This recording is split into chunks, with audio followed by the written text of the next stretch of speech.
नमस्कार, जन टीवी उत्तराखंड में आप सभी का स्वागत है। मैं हूं आपके साथ प्रियंका तिवारी। बुलेटिन की शुरुआत करेंगे, लेकिन एक नजर हेडलाइंस पर। पीएम मोदी का 12 अप्रैल को उत्तराखंड का प्रस्तावित दौरा। ऋषिकेश में जनसभा को कर सकते हैं संबोधित। गढ़वाल की तीनों सीटों को साधने पर फोकस। राजनाथ का लोहाघाट दौरा। उत्तराखंड के कांग्रेस के दिग्गज नेता दिनेश अग्रवाल बीजेपी में शामिल। लोकसभा चुनावों में बनाया था स्टार प्रचारक। डोईवाला में एसपी सिंह ने छोड़ी कांग्रेस। चुनाव में लगे अधिकारियों की गाड़ियों में लगाए जा रहे जीपीएस। पुलिस अफसरों ने स्ट्रांग रूम का किया निरीक्षण। माइक्रो ऑब्जर्वर को दिया गया प्रथम चरण का प्रशिक्षण। हरिद्वार में सोमवती अमावस्या को लेकर प्रशासन सतर्क। एडीजी और आईजी ने तैयारियों का लिया जायजा। स्नान क्षेत्र को 5 सुपर जोन, 16 जोन और 39 सेक्टर्स में बांटा। और 4 धाम की यात्रा 10 मई से होने जा रही शुरू। निजी गाड़ियों से सवारियों को लाते हुए मिले तो रजिस्ट्रेशन होगा कैंसिल और गाड़ी होगी जब्त।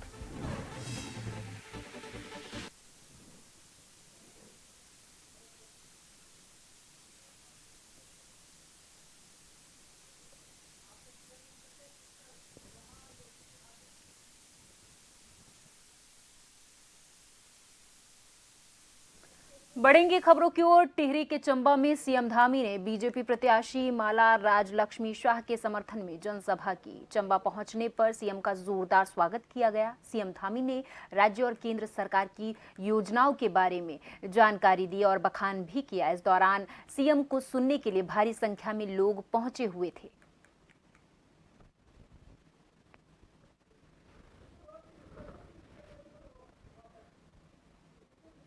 तो टिहरी के चंबा में सीएम धामी ने बीजेपी प्रत्याशी माला राजलक्ष्मी शाह के समर्थन में जनसभा की। इस दौरान बीजेपी के तमाम दिग्गज नेता और कार्यकर्ता मंच पर मौजूद रहे। इस दौरान सीएम धामी ने खुद मंच पर आकर जनसभा को संबोधित किया और राज्य और केंद्र सरकार की योजनाओं का बखान भी किया। इस दौरान कई दर्शक वहां पर मौजूद थे और सीएम धामी को देखने वहां पर पहुंचे हुए थे और समर्थक, बीजेपी के जो समर्थक थे वो भी वहां मौजूद थे। और इस दौरान सीएम पुष्कर सिंह धामी का गुलदस्ता देकर उनका स्वागत किया गया। इसके बाद बीजेपी के एक नेता ने उनको शॉल उड़ाकर सम्मानित भी किया है। गोली का जवाब गोलों से देने का काम आज भारत की सेना करती है, क्योंकि मोदी जी ने आदेश दिया है कि अगर कोई गोली आएगी तो उसके लिए कोई आदेश नहीं लेना होगा। गोली का जवाब गोलों से देने का काम भारत की सेना करेगी भाइयों बहनों। और हम सब जानते हैं राम मंदिर एक हमारे लिए, हमारे आराध्य देव भगवान राम, हम सब चाहते थे। गली गली में घूम घूम के हम लोग नारा लगाते थे ना गोली लगाते थे कि नहीं लगाते थे बताइए। कहते थे राम लला हम आएंगे, मंदिर वहीं बनाएंगे। भाइयों बहनों, जब हम कहते थे राम लला हम आएंगे, मंदिर वहीं बनाएंगे, तो कुछ लोग कहते थे कि तिथि नहीं बताएंगे।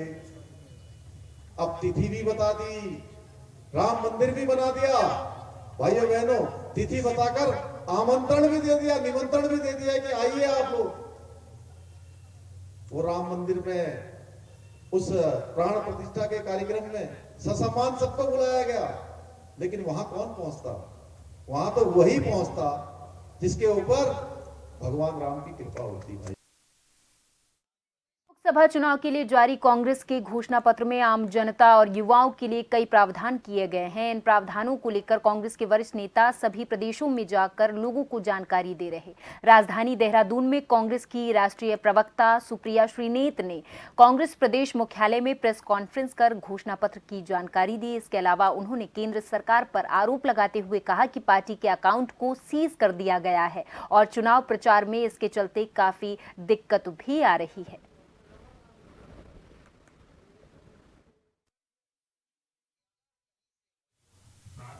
ये घोषणा पत्र कमरे में बैठकर पूंजीपतियों की लिस्ट पर नहीं बना है।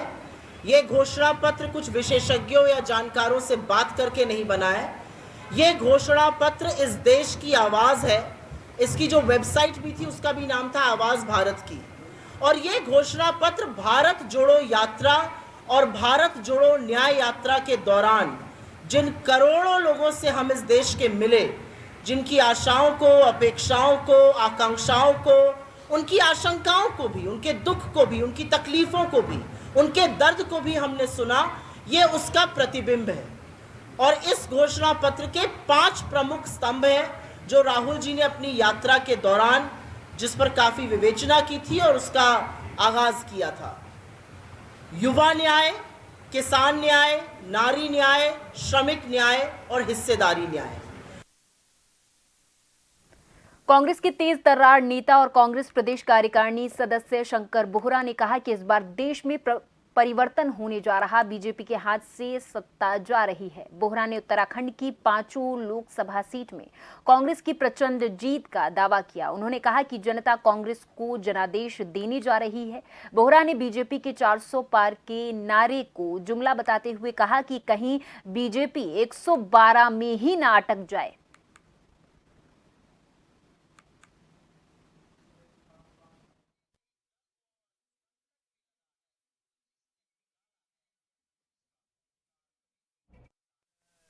कांग्रेस का एक जनता के प्रति जो है बढ़िया जो है जनादेश जो है उभर के आ रहा है। और लोग पिछले सालों से जो लगातार ये कहते आए हैं कि जो है इस बार जो है 400 पार, लेकिन ये हवाई में है। 400 पार हर कहीं कुछ नहीं है। 400 पार का मैं कहूँगा 112 में न अटक जाइए। 400 पार का तो ये आप जो सपने भी न देखें। एक तरफ से जहाँ देख रहे हैं हम पहाड़ में जो है युवाओं के प्रति सेना को जो है उसको खत्म करने का काम किया जा रहा है। और हर तरफ से जो है देखा जाए तो अपने को उन्नत के मार्ग पे जहाँ बता रहे हैं, देश को उन्नत के मार्ग में बता रहे हैं, लेकिन वो सब जो है कहने की बातें हैं। इधर डोईवाला में पूर्व मुख्यमंत्री हरीश रावत ने रोड शो किया, तो वहीं इस दौरान डोईवाला विधायक बृजभूषण गैरोला ने पूर्व मुख्यमंत्री त्रिवेंद्र सिंह रावत के लिए वोट मांगी। डोईवाला के माजरी ग्रांट में मिलिट्री इक्विपमेंट संस्था में पहुंचकर पूर्व सैनिकों के साथ आम नागरिकों की जनसभा को संबोधित करते हुए कहा कि देश नरेंद्र मोदी के नेतृत्व में लगातार विकास की ओर अग्रसर है।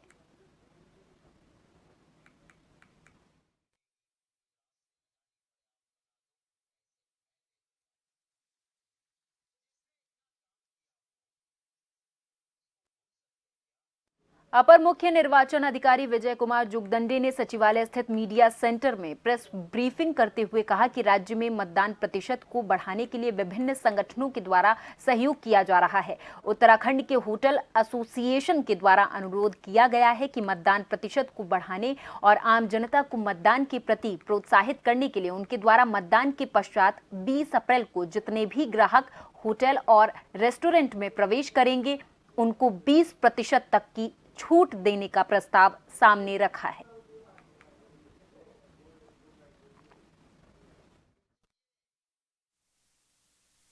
देखिए, राज्य में जैसे मतदान समीप आ जाता है, उसमें कई सारे संगठन अपनी ओर से प्रयास करते हैं कि मतदान के प्रतिशत को बढ़ाया जाए। उसी के क्रम में होटल एसोसिएशन देहरादून के द्वारा यह अनुरोध किया गया है कि मतदान के प्रतिशत को बढ़ाने के लिए, आम जनता को मतदान के प्रति आकर्षित करने के लिए उनके द्वारा मतदान के पश्चात के दिवस पर 20 अप्रैल को जो भी ग्राहक उनके रेस्टोरेंट में या होटल्स में प्रवेश करते हैं और उनको वो जो है 20% तक का डिस्काउंट सभी सेवाओं पर उपलब्ध कराएंगे। अभी इसके बारे में विस्तृत चर्चा की जाएगी और जो भी इसके पैरामीटर्स हैं ये पृथक से आपको अवगत कराए जाएंगे।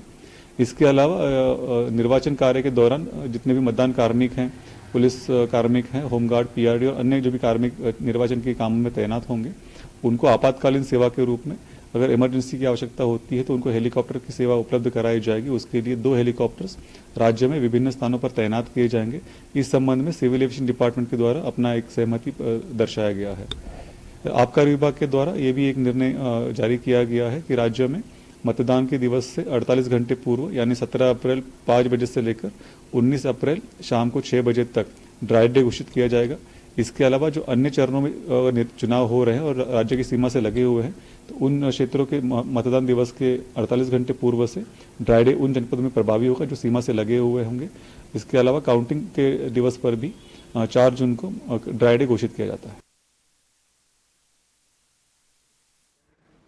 आगामी 19 अप्रैल को प्रदेश भर में होने वाले लोकसभा चुनाव के मद्देनजर भारतीय जनता पार्टी के प्रचार प्रसार ने जोर पकड़ ली है। इसी के चलते भारतीय जनता पार्टी के नैनीताल ऊधम सिंह नगर लोकसभा संसदीय सीट से प्रत्याशी अजय भट्ट के समर्थन में काशीपुर में बीजेपी के चुनाव कार्यालय पर भारतीय जनता पार्टी के प्रदेश प्रवक्ता हनी पाठक ने एक प्रेस कॉन्फ्रेंस आयोजित की। इस दौरान उन्होंने केंद्र सरकार के द्वारा नैनीताल लोकसभा क्षेत्र के दिए जाने वाले कार्यों के बारे में विस्तार से जानकारी दी। इस दौरान प्रेस वार्ता में काशीपुर नगर निगम की निवर्तमान महापौर उषा चौधरी, भाजपा नगर मंडल अध्यक्ष अभिषेक Goyal, Ishwar Chand Gupt, Pushkar Bisht, Ricky Ponting, doctor Girish Tiwari, Sandeep Bhoj, Baljit Singh Balli आदि जन मौजूद रहे।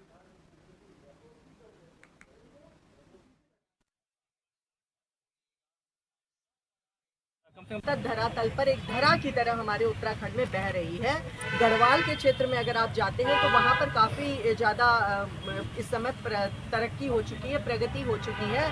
ऑल वेदर रोड ले लीजिए, चाहे हर गल जल से कनेक्शन ले लीजिए, क्योंकि हमारे पहाड़ में देखा जाए तो पानी की समस्या को, नल वगैरह की दिक्कत आती थी। महिलाएं जो छत अपने सिर पे पानी ले लेके जाती थी, उनसे उनकी पीड़ा सोचनी चाहिए। और मैं दूर क्यों जाऊं, मैं पिथौरागढ़ की रहने वाली, जब मैं अपने ससुराल जाती थी तो मुझे भी 3 तल्ले से हैंडपंप से पानी लेके ऊपर आना पड़ता था, लेकिन आज मेरे ससुराल में 3रे तल्ले तक पानी आता है। तो मैं अपना जो अनुभव है वो बता रही हूँ कि इस तरीके से काफ़ी विकास होता चला आ रहा है। आज 2.5 घंटे में दूरी तय होगी आपकी दिल्ली से देहरादून तक की। ये भी विकास पे लगातार कार्य चल रहा है, जितने एक्सप्रेस वे लगातार बन रहे हैं। यहाँ रुकेंगे एक छोटे से ब्रेक के लिए। ब्रेक के बाद भी खबरों का सिलसिला लगातार जारी है।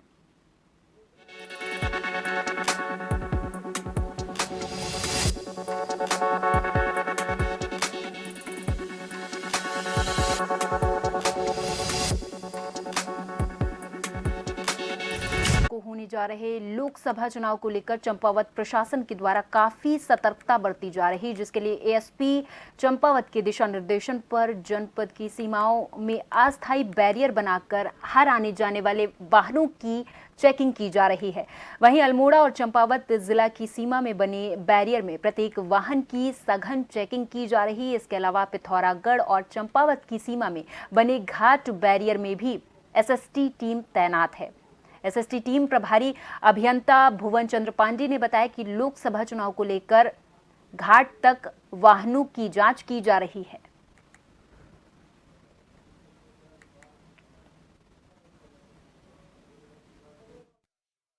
उनकी चेकिंग की जा रही है। पुलिस बल के द्वारा अपनी मुस्तैदी से अपनी ड्यूटी की जा रही है। हमारी जो ड्यूटी है 24 घंटे की ड्यूटी लगी हुई है और 8-8 घंटे में प्रभारी बदले जाते हैं और सघन और गहन चेकिंग की जा रही है। 4 आर्टिकल जो हैं इसमें निषिद्ध है, जैसे शराब है, नारकोटिक्स के आइटम है, मनी है, और जो चौथा जो है चुनाव प्रचार सामग्री अगर बिना परमिशन की है वो ये चीज़ें इनमें निषिद्ध है। इसकी लिमिट है, वो कोई व्यक्ति ले जा सकता है, अगर साक्ष्य दिखाए तो 10 लाख तक भी ले जा सकता है। इधर लक्सर के मुख्यालय खुर्द गांव में बीते दिन हुए हत्याकांड में बताते चले कि शामिल 2 आरोपियों को लक्सर पुलिस ने गिरफ्तार कर हत्या का खुलासा कर दिया है। लक्सर कोतवाली में पहुंचे एसएसपी प्रमेंद्र सिंह डोबाल ने हत्या का खुलासा करते हुए बताया कि मुख्यालय खुर्द गांव में बीते दिन एक युवक का शव बरामद हुआ था। परिजनों के द्वारा नामजद 4 लोगों के खिलाफ युवक की हत्या का मुकदमा दर्ज करवाया गया था। उन्होंने बताया कि हत्या में शामिल 2 आरोपियों को गिरफ्तार किया गया है। इस दौरान एक अन्य फरार होने में कामयाब रहा, जिसकी छानबीन जारी है।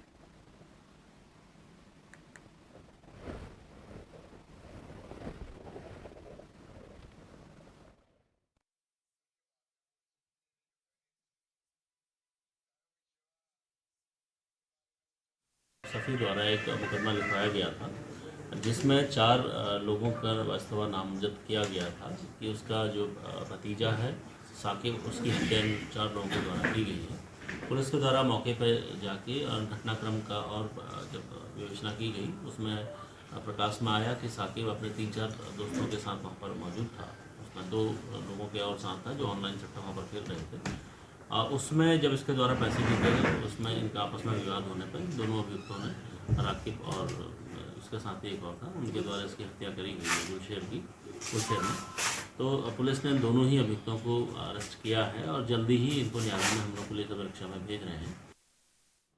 आगामी सोमवती अमावस्या को लेकर एडीजी एपी अंशुमन और आईजी गढ़वाल करण सिंह नंग्याल सोमवती अमावस्या स्नान को सकुशल संपन्न कराने के लिए हरिद्वार पुलिस की तरफ से की गई तैयारियों और योजनाओं को परखने के लिए मेला कंट्रोल रूम सीसीआर हरिद्वार पहुंचे। मीडिया से बात करते हुए एडीजी ने बताया कि चुनाव की तैयारियों के बीच पड़ने वाले स्नान को संपन्न करवाना पुलिस के लिए एक चुनौतीपूर्ण है।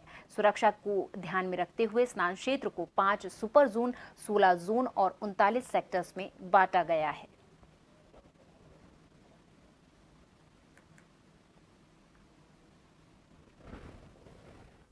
सोमवती अमावस्या का जो पर्व है वो हिंदू धर्म का बहुत ही महत्वपूर्ण स्नान पर्व है।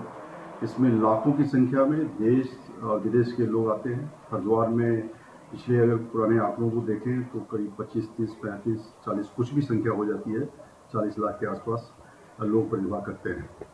और इसके मद्देनज़र पुलिस की तमाम व्यवस्थाएं की जाती हैं। इसमें जैसा कि अभी हमने ब्रीफिंग करी अधिकारियों की, हम इसे जोन, सुपर जोन्स और सेक्टर्स में बांट करके विभिन्न अधिकारी और कर्मचारियों की ड्यूटी लगाएंगे इसमें, है ना, और तमाम तरह की जो सुरक्षा की व्यवस्थाएं होती है वो करेंगे। इधर उत्तरकाशी प्राकृतिक सुंदरता के बीचों बीच पंचकोसी वारिणी नाम से हर साल होने वाली इस यात्रा का बड़ा धार्मिक महत्व माना जाता है। कहा जाता है कि इस यात्रा को पूरा करने वाले व्यक्ति को 33 करोड़ देवी देवताओं की पूजा अर्चना का पुण्य मिलता है। साथ ही ये भी मान्यता है कि वारिणी पैदल यात्रा करने के लिए इष्ट मित्रों, संगे संबंधियों के साथ शामिल होने मात्र से अश्वमेघ यज्ञ कराने जैसा लाभ मिलता है। कई संस्थाएं, संगठन, गांव क्षेत्रवासी, जनप्रतिनिधि, सामाजिक कार्यकर्ता भंडारा भी पैदल यात्रियों के लिए आयोजित करते हैं।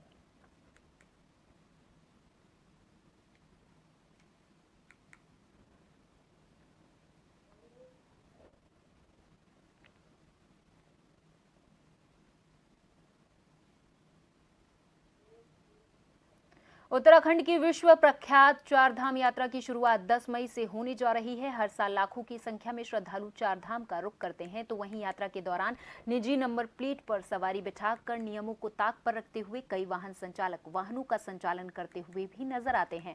इस तरह के तमाम वाहन संचालकों को चेतावनी देते हुए आरटीओ देहरादून ने साफ कर दिया है कि इस तरह नियमों को ताक पर रखने वाले संचालकों पर इस यात्रा में आरटीओ गाज गिराने का काम करेगा और न सिर्फ वाहन को सीज किया जाएगा बल्कि गाड़ी के रजिस्ट्रेशन को भी कैंसिल करते हुए आरटीओ बड़ी कार्रवाई करता हुआ नजर आएगा।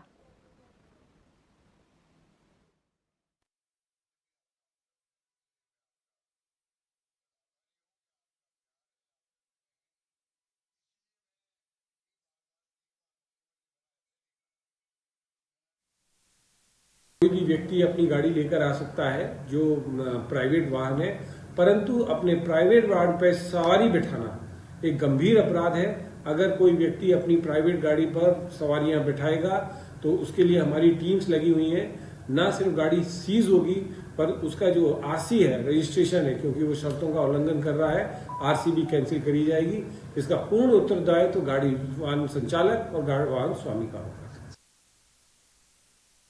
चले कि चारधाम यात्रा को लेकर प्रशासन अलर्ट मोड पर आ गया है और इसको लेकर निजी नंबर प्लेट वाले वाहन चालकों के लिए चेतावनी दे दी गई है कि अगर वो इस तरीके के कार्य इस बार चारधाम यात्रा में करते हुए पाए गए तो उनकी गाड़ी को न सिर्फ सीज किया जाएगा बल्कि उनकी गाड़ी को जब्त भी कर लिया जाएगा। बताते चले कि चारधाम यात्रा 10 मई से शुरू होने जा रही है। हर साल लाखों की संख्या में श्रद्धालु चारधाम का रुख करते हैं।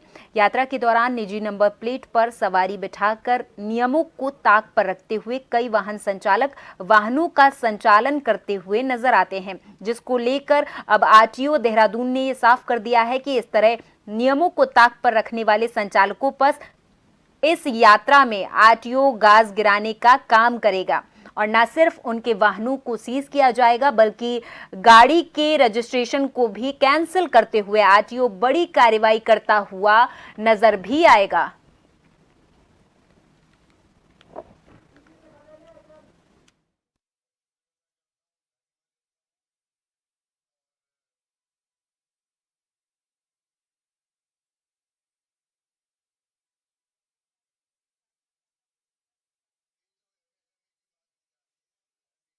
वाहन को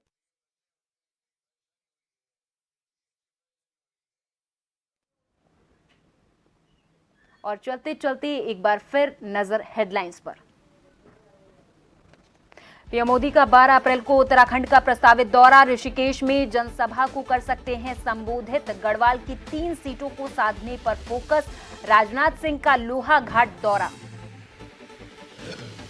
उत्तराखंड के कांग्रेस के दिग्गज नेता दिनेश अग्रवाल बीजेपी में शामिल, लोकसभा चुनाव में बनाया था स्टार प्रचारक। डोईवाला में एसपी सिंह ने छोड़ी कांग्रेस।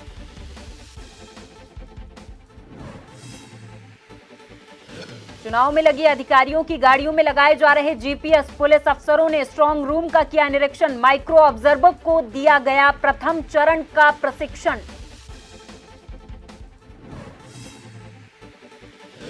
हरिद्वार में सोमवती अमावस्या को लेकर प्रशासन सतर्क, एडीजी और आईजी ने तैयारियों का लिया जायजा। स्नान क्षेत्र को 5 सुपर जोन, 16 जोन और 39 सेक्टर्स में बांटा। और 4 धाम की यात्रा 10 मई से होने जा रही शुरू, निजी गाड़ियों से सवारियों को लाते हुए मिले तो रजिस्ट्रेशन होगा कैंसिल, गाड़ी होगी जब्त।